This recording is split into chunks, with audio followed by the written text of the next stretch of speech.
Well, hello. This is UOAbigail, and I would like to welcome you to our 7th episode of Blue Horizons, running Sky Factory 2.5. And you can see behind me here, actually in front of me here, I've extended the glass up a little bit. I'm going to continue it farther up, and I'm going to replace those as well.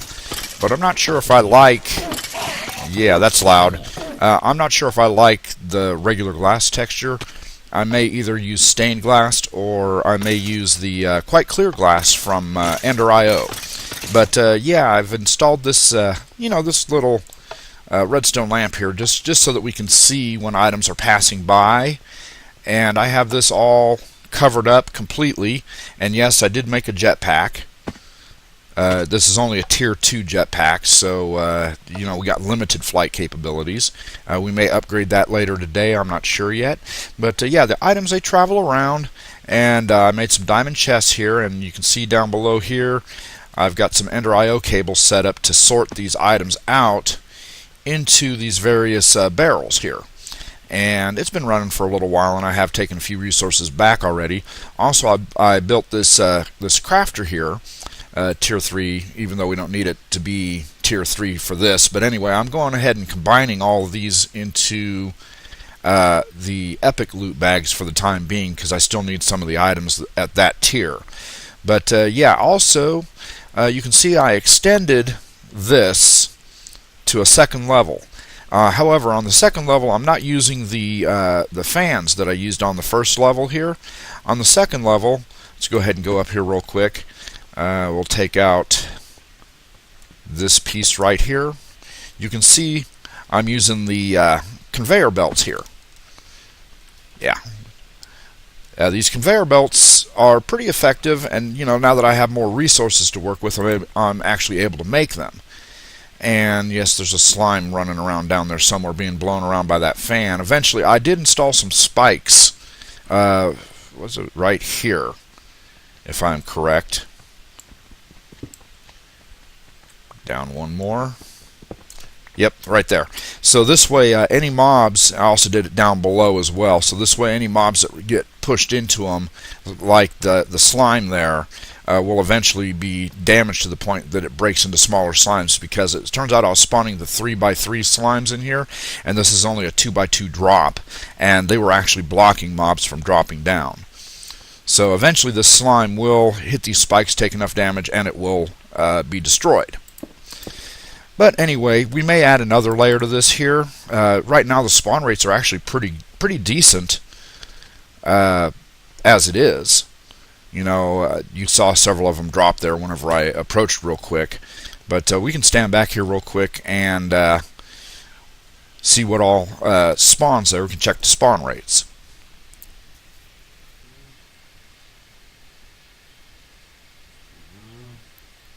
There we go, it's heated up. And now they're starting to drop. So, it's not super fast, but it is working. And it will only get faster the more we add to it. So, anyway, let's go ahead and head back to our main area over there. Alrighty, this first one here is simply to convert cobblestone into dust so that I can sort out or sift out mainly redstone is what I was going for, and it's currently running off of coal. And I did upgrade the capacitors to octadic. But anyway, I also built one of these solar panels up here. It's only generating 2 RF a tick, but it's just keeping this going if this runs out while I'm away. Now this one here is also a specialized machine. It's designed to take, let's say, we'll go with this tin. 6 stacks of it. So we can either put them in here directly and then they will feed into here, or we can just go ahead and throw them into there. It will crush it down and then turn it into crushed tin ore, which then feeds back into here when this runs out. And then it turns it into the sand, crushes it again, sends it into here, and then it sends it back here and turns it into dust that we can then pick up from here. And then we can take that to our sag mill over here to smelt and double it. And, oh, we've got some concrete. Alright, yeah. So also I went ahead and set this up to automatically pull from this barrel into here, push it down into here, smelt it, and shove it over here. So this way we can pick up what's over here. So I've been making cobblestone into sand, and then sand into quite clear glass that we can use later. Also, I went ahead and moved the, because this was located over here somewhere, I'm pulling the flint directly out of here to keep this filled up at all times. So, that has happened. And I'll go over there in just a second. I just want to put this concrete up real quick.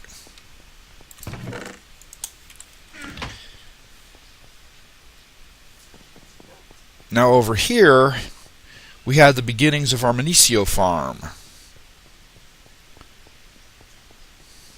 It's been running for a little while, and yes, I spent quite a bit of time up here with my watering can, just watering this stuff to keep it growing quickly so that I could get stacks of this stuff at a time, like such. We'll take 1, 2, 3, oh yeah, we'll just take it all, what the heck. And then we'll go over here.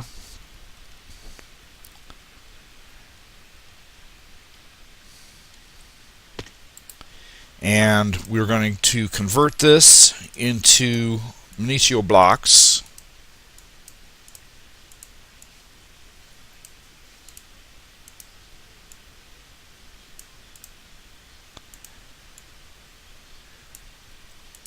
$35, and count this one for number 36. So divided by 4, that's 9. We need 9 diamonds.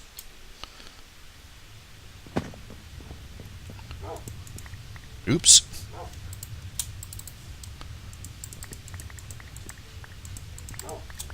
Nine diamonds. We'll go back over here. Throw those in there. Divide this up. And do we have enough? Yes, we do. And then we can make some growth pulsers. And then go ahead and restore our hunger real quick. Then we can head back over here. You can see I built a little platform down here so that we can continue upgrading the speed at which this thing operates. Now this is going to take a while. It's not going to happen, overnight, but eventually I'm planning on getting, I believe, roughly 10 down with this, and then that should be enough that this harvester should be able to start at that corner back there, and it'll be fully grown, and then everything that it encounters should be fully grown, because by the time the planter plants it and then the harvester gets back to it, it should have had enough time to grow. Now we've made nature essence, earth essence, fire essence, water essence, ender essence, redstone, and blaze essence. So we have those to work with now. So the main reason I'm wanting to do this blaze essence is so that this way I can make the ender chests, ender tanks, etc., and then the ender bags. So this way we can move items from wherever we happen to be back to our base area. Also, I went ahead and glassed in the sides on this so that this way we don't lose any of the drops from the squid. And I may still add another fin on this side and maybe another fin on that side, but it's not really necessary at this point. This thing is, producing some stuff for us. And again, I've got a crafter over here set up to convert these into epic loot bags. So that's what's going on there. And then lastly, we'll go ahead and head down to our other area over here. Here we are, and you can see a little cobblestone structure over there. That's just temporary.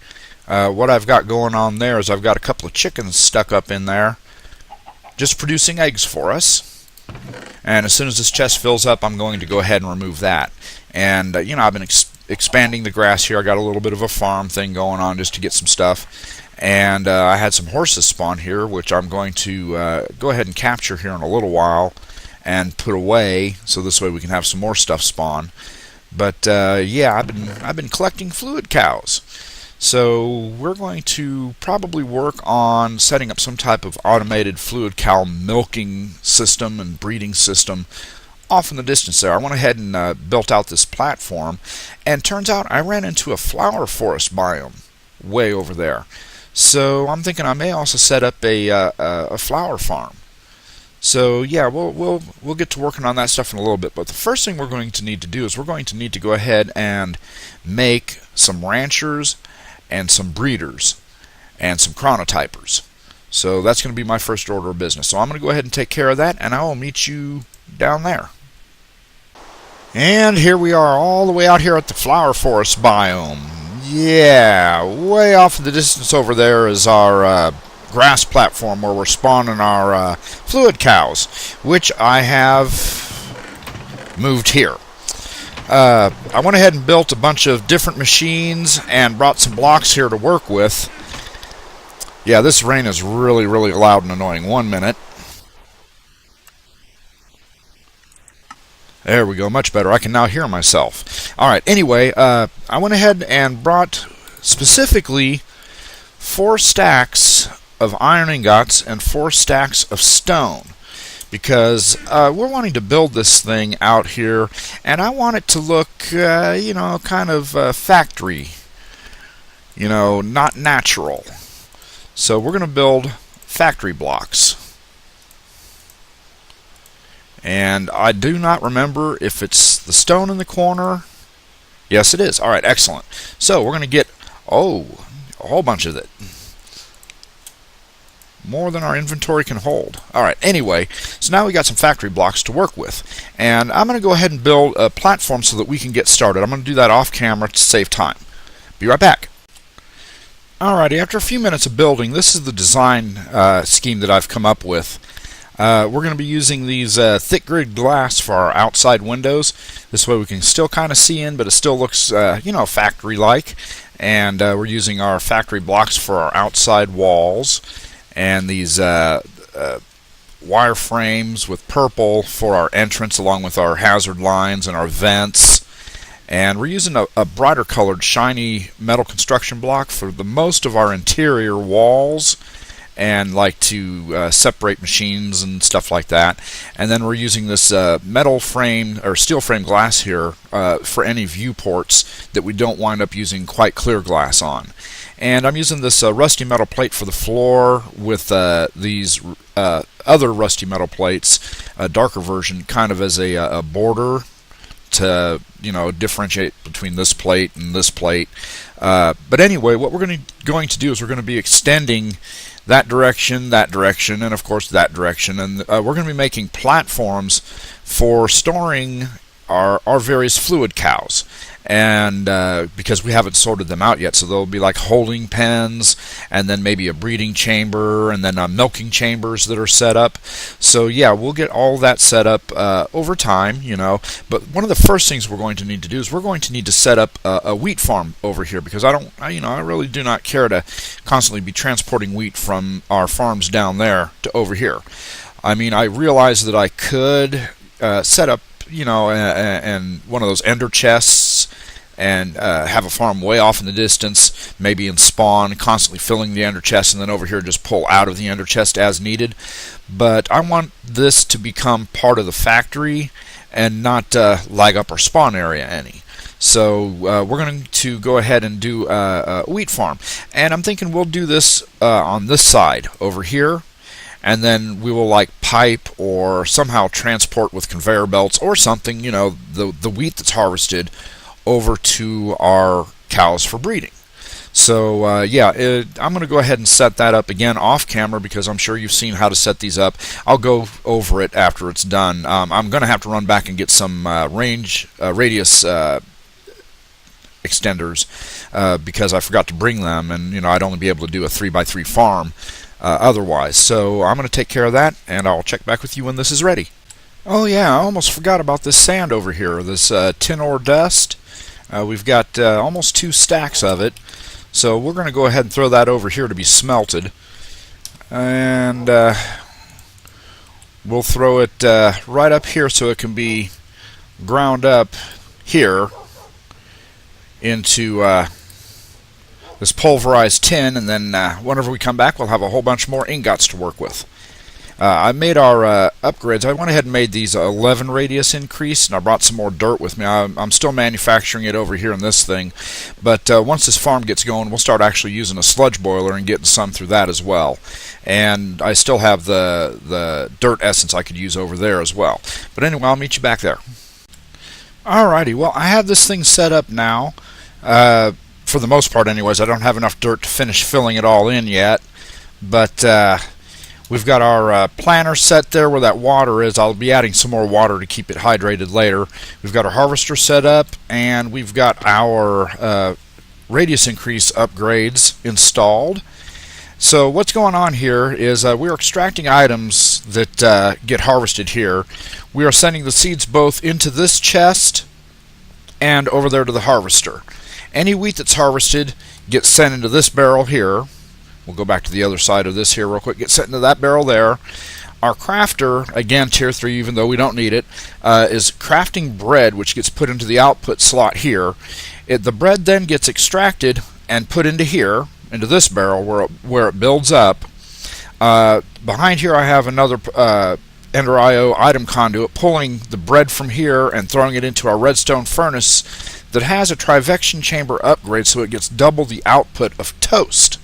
Now this is set to automatically send the toast into our culinary generator, but I also have it set to go into this barrel over here if this is full. And if for some reason we ever run out of wheat or whatever, I have this barrel set to also send into the culinary generator. Now the culinary generator itself is generating power for the whole apparatus, and we're pulling our fluids, our sludge, from here, sending it into a sludge boiler located here, and pulling items out of the sludge boiler into this chest for pickup. Now we will decorate the front of this in a style kind of similar to this, and I may frame this in like glass or something. I'm not sure yet, but for now I just want to get this up and running. So I'm going to stand out here for a little while and water this just to get some stuff going, and I'll be back with you in a minute. Alrighty, well, as the sun sets here, we can see that the wheat farm has pretty well filled itself in. I've got a layer of glass up there, quite clear glass, along with some illuminated glass to keep it lit up so I can eventually just remove these torches when I decide what type of wall to put in there. But anyway, what's going on here is, we're gathering up any extra seeds here, any extra wheat here, bread, toast. Obviously it's being cooked in here along with a trivection chamber augment, so you get 2 toast per piece of bread. And it's powering our culinary generator here, which is powering the whole thing. Now over here on this side, you can see I've done quite a bit of building back here. You know, we've got a theme going on kind of, and you can see I've got these various chambers set up over here, and yeah, we're going to get ready to test this thing out. This is our breeder chamber, and back in there is the breeder itself. I went ahead and brought some wheat down and put it in there because that has to completely fill up before any wheat gets sent to here, and then any wheat that gets sent to here has a chance of being sent over here to the breeder. But it's going to take a little while for this to build up. I'm in no major rush, but I do want to demonstrate how this will work. So what we're going to do is we're going to grab us some of our safari nuts with the fluid cows in them, and we're also going to grab this reusable one, which I did happen to have one gas tier that I got from one of those loot bags, so we can actually implement this entire system. So we're just going to grab a bunch of these real quick, and then we're going to put them in our holding chamber over here while we sort them out, because I have no idea which fluid cow's in which one of these safari nets. And we're going to need 2 of the same variety in order for them to properly breed. So this one here is a mushroom soup, and we got molten lead, electrum, destabilized redstone, liquid sunshine, another mushroom soup. Okay, so we'll grab these 2 mushroom soup ones. We won't mess with these right now. We're just going to demonstrate how this works. So we'll grab this guy, and I'll design a better way of getting in and out of here later. But the way we load this thing up, right up top here, and it's very important to stand right here. I tried doing this with just a single drop area like this, and the cow wound up suffocating in the wall. So I had to redesign the loading chamber. But the way it works, these have to be closed. They cannot be open. If they're open, they'll block the cow from moving forward. But you place him here, and he goes down, and then he drops down there. Then you go grab your other mushroom soup cow, in this case, and then we head back up,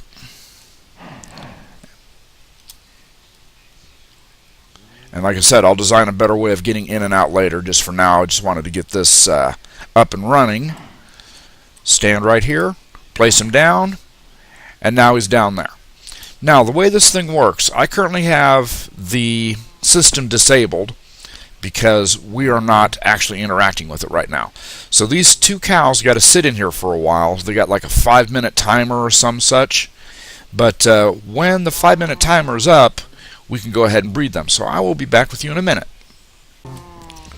Alrighty, well, I went ahead and released all the fluid cows that we currently own into here. Unfortunately, I was originally going to breed the lava ones, but yeah, the lava one's the one that died up in there. Now I only have one, so I'll have to wait until another one spawns in order to be able to breed them. But anyway, the countdown timer has ended for these, so we will get ready to breed them.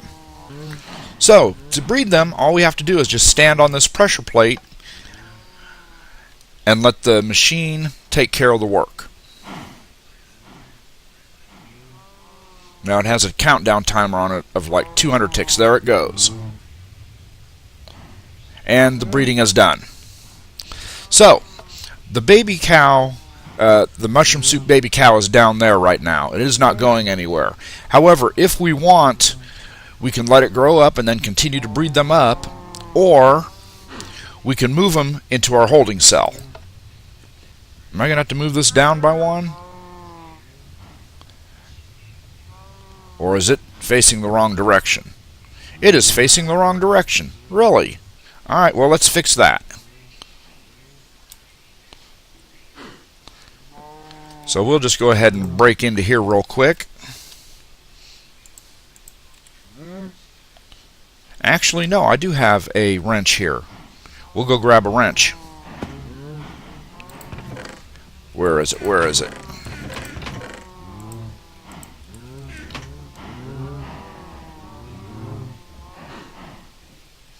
So first of all, we'll go ahead and turn this back off. Really? There we go.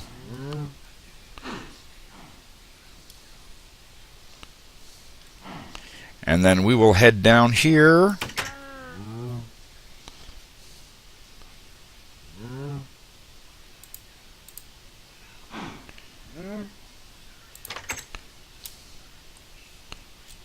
Alright, now, back to what we were doing. Is it not?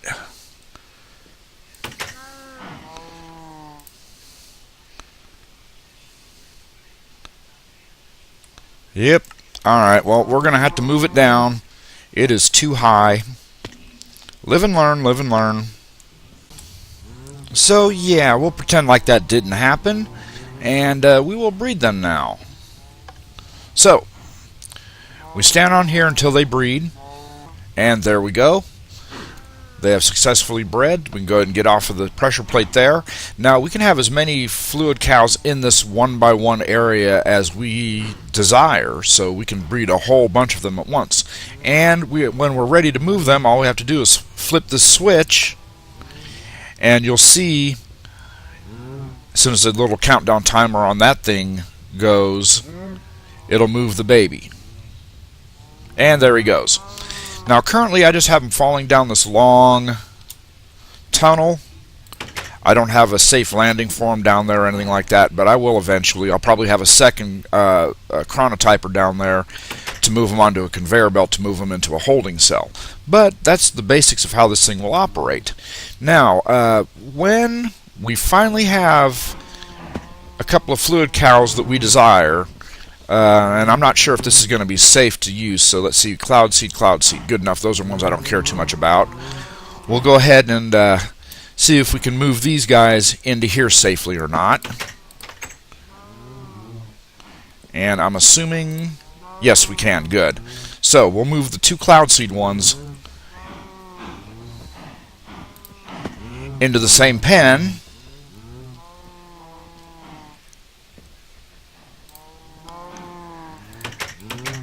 And we have a rancher back there which will eventually milk them and store their cloud seed liquid in this bucket, or in this drum over here.